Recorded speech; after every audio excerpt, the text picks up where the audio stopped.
Sibak na sa pwesto ang hepe ng Mandaluyong Police matapos 2 beses nagpositibo sa drug test. Nakatutok si Oscar Oida. Muling nagpositibo sa confirmatory drug test si Police Colonel Cesar Herente. Yan ang kinumpirma sa GMA Integrated News ni PNP spokesperson Police Colonel Jean Fajardo base umano sa inilabas na resulta ng PNP Forensics Group.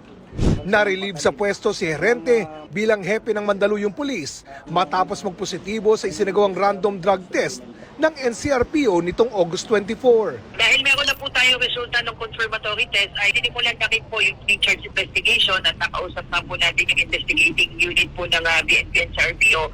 Siya po ay kakasuhan po ng conduct and becoming of a police officer for testing positive for drug test po.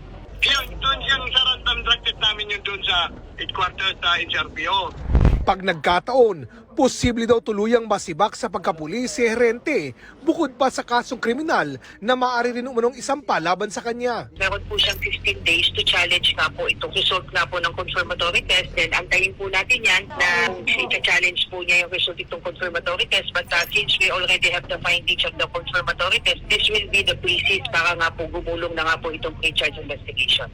Sa ngayon, under restrictive custody na umano ng NCRPO si Colonel Herente. Sinubukan kuna ng GMA Integrated News ng pahayag si Herente, ngunit wala pa itong tugon. Kamakailan, naibalita pa ng GMA Integrated News si Colonel Herente ng pangunahan ng isang buy-bust operation sa isang bahay sa Mandaluyong na may taniman ng marijuana sa loob.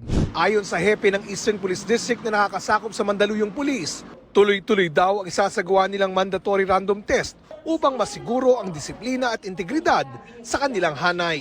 Para sa GMA Integrated News, Oscar Oida, nakatutok, 24 oras.